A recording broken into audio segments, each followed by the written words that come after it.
तो अगला क्वेश्चन दिया है कि निम्नलिखित पदों में से प्रत्येक की परिभाषा दीजिए। क्या इनके लिए कुछ ऐसे पद हैं जिन्हें परिभाषित करने की आवश्यकता है? वे क्या हैं और आप इन्हें कैसे परिभाषित कर पाएंगे? तो सबसे पहले समांतर रेखाएं। तो जो समांतर रेखा है, हमने आपको बता भी दिया है कि समांतर रेखा किसे कहते हैं, लेकिन फिर से अब की बार इसको लिखवा देते हैं, समांतर रेखाएं। तो इसमें लिखिए आप लोग, जब दो या दो से अधिक रेखाओं जब दो या दो से अधिक रेखाओं के बीच की दूरी, रेखाओं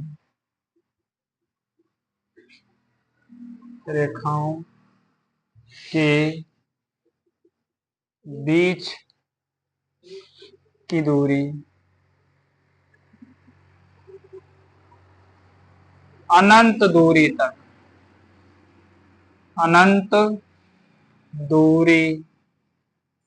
तक समान होती है,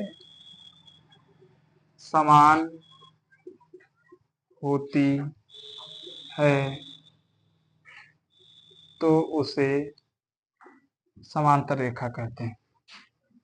तो उसे समांतर रेखा कहते हैं। बस हो गया। बाकी चित्र बताए थे आपको कैसे बनता है। ये आपकी समांतर रेखा है, ये AB है, ये CD है, ये चित्र भी बना लीजिए, ये आपकी समांतर रेखा हो गई। अब बात करते हैं आगे।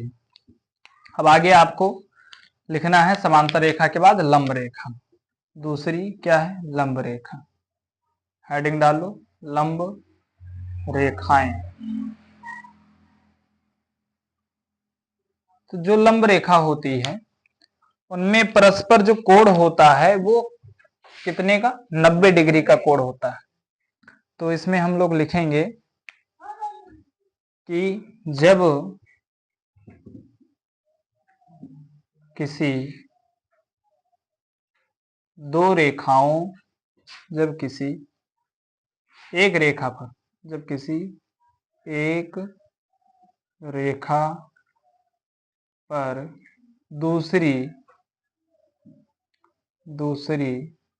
ऊर्ध्वाधर रेखा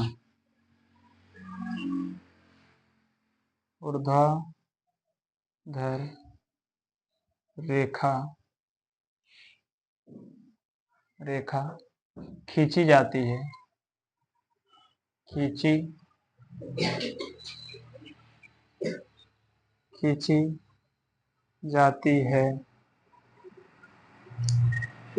है, या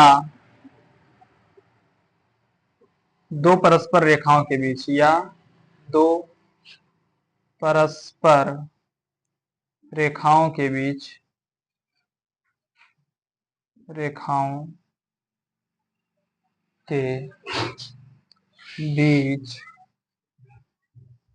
समकोण होता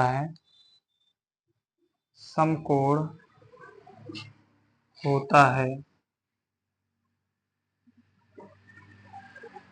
तो उसे लंब रेखा कहते हैं। लंब रेखा कहते हैं। अब इसका एग्जाम्पल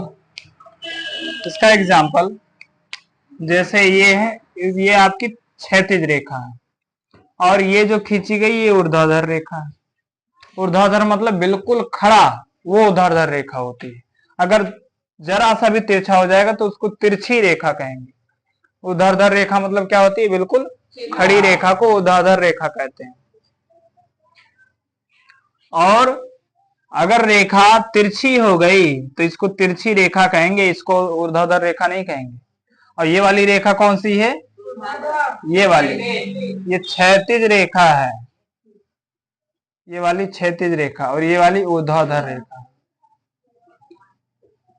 तो ये वाली रेखा इस रेखा की लंब रेखा है। जो ऊर्ध्वाधर रेखा है वो आपकी क्षैतिज रेखा की क्या है, लंब रेखा है। मान लो कोई ऐसा है इस तरीके से, तो ये तो ऊर्ध्वाधर है नहीं, लेकिन फिर भी इनके बीच का कोण अगर समकोण है तो वो रेखा भी आपकी क्या कहलाएगी, लंब रेखा कहलाएगी। अगर इनके बीच समकोण है तब भी ये क्या कहलाएगी, लंब रेखा कहलाएगी। तो दो बता दिए हैं, अब तीसरा बताते हैं, पहले इसको नोट कर लो तब। रेखाखंड तीसरा है, रेखाखंड।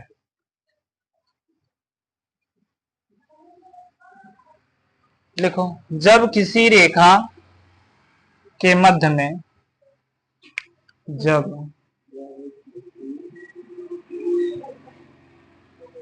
रेखा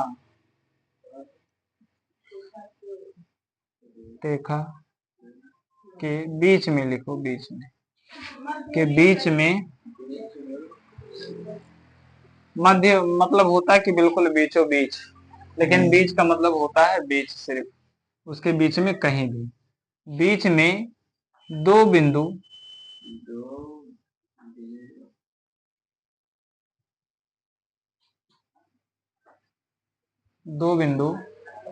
निर्देशित करके,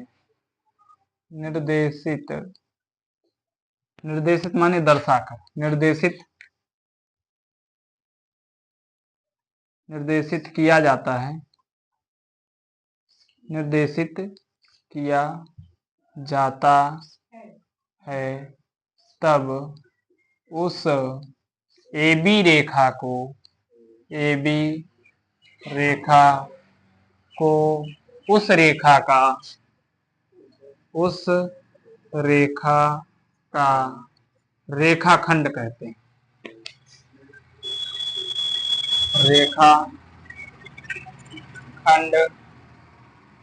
कहते हैं, रेखाखंड कहते हैं। मतलब कि ये कोई आपकी रेखा है और इस रेखा पर कोई बिंदु है, ये आपकी बिंदु हो गई, आपने दर्शा दिया एक बिंदु ए एक बिंदु बी। तो ये जो AB बिंदु है ये इस रेखा, मान लो इस रेखा का नाम यल है, तो इस रेखा का AB रेखा खंड होगा। AB क्या होगा, इस रेखा का रेखा खंड होगा। तो तीसरा हो गया। अब बात करते हैं चौथा, जो 4 नंबर है आपका, वृत्त की त्रिज्या। वृत्त की त्रिज्या बहुत ही आसान परिभाषा है कि किसी भी वृत्त के, किसी भी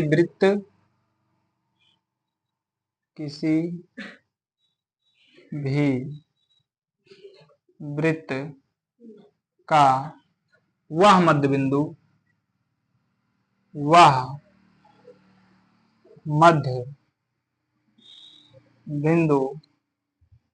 जहां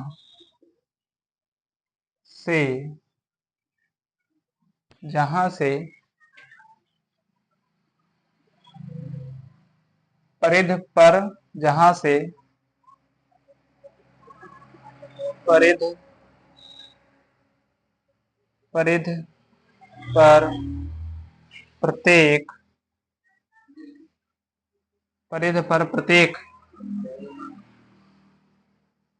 बिंदु तक दूरी समान होती है, प्रत्येक बिंदु तक दूरी समान होती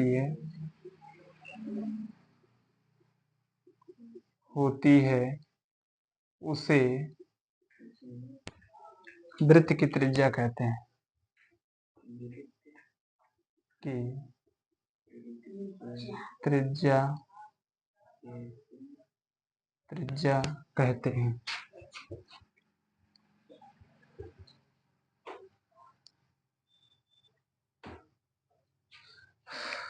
पांच नंबर, हाँ देख लो इसको, कि वृत्त की त्रिज्या, इसको ऐसा भी कह सकते हो कि वृत्त के केंद्र व परिधि के बीच की दूरी को वृत्त की त्रिज्या कहते हैं। बिल्कुल सिंपल सा। वृत्त के केंद्र, चाहो तो लिख लो, अगला वाला हम बोल दे रहे हैं। वृत्त के केंद्र,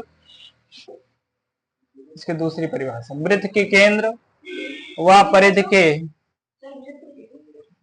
इसी का बोल रहे हैं। ये तो आपको मान लो कठिन लगे तो इसका दूसरा परिभाषा लिख लो। वृत्त के केंद्र व परिधि के बीच की दूरी को ही वृत्त की त्रिज्या कहते हैं।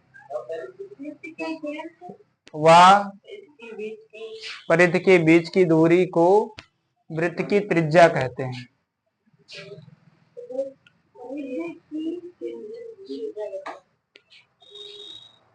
वृत्त के केंद्र व परिधि के बीच की दूरी को वृत्त की त्रिज्या कहते हैं। की दूरी को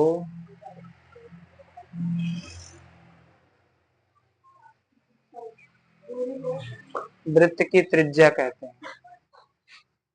अब ये कोई वृत्त है, ये आपका केंद्र है, ये वृत्त का क्या है? केंद्र है। और इसके जो बीच की दूरी है केंद्र, ये परिधि कहलाती है, ये केंद्र कहलाता है, और यहां से यहां तक की दूरी को ही त्रिज्या कहा जाता है। देखो ये आपका क्या है? केंद्र है,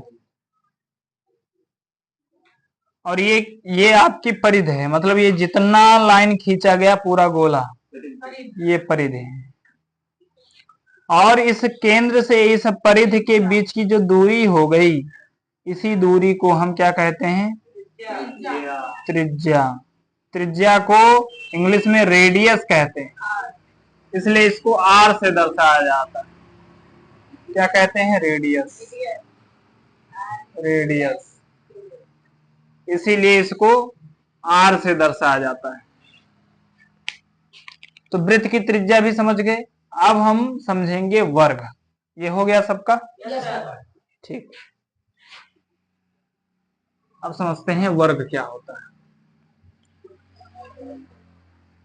वर्ग को इंग्लिश में क्या कहते हैं?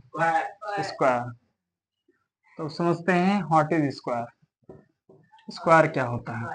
तो जो स्क्वायर होता है, सबसे पहले तो उसकी चारों भुजाएं समान होती हैं, बराबर होती हैं। हेडिंग डाल लो वर्ग, पांचवा वर्ग। तो जिसकी चारों भुजाएं बराबर हों, लिखो जिसकी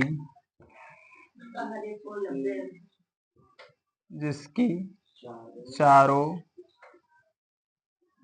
भुजाएं बराबर हों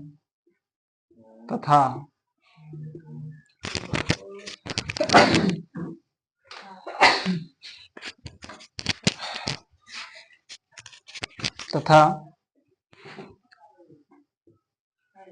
जिसका या तथा जिसके चारों कोण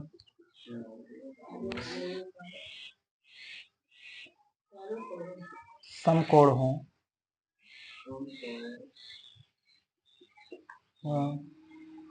उसे वर्ग कहते हैं।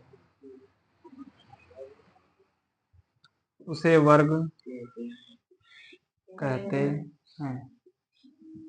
ठीक है, मतलब जिसकी चारों भुजा बराबर हो व जिसका प्रत्येक कोण समकोण हो, मतलब 90 डिग्री हो, उसे ही वर्ग कहते हैं। जैसे ये आपका वर्ग है,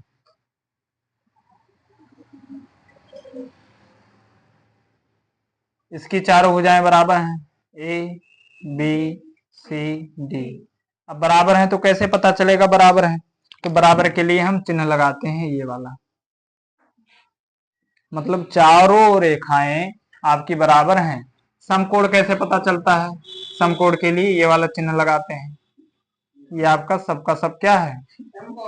समकोण है। ठीक है, तो ये आपका हो गया दूसरा सवाल भी, सबकी परिभाषा हो गई। अब आगे हम लोग तीसरे सवाल के बारे में बात करेंगे कल। आज के लिए इतना है।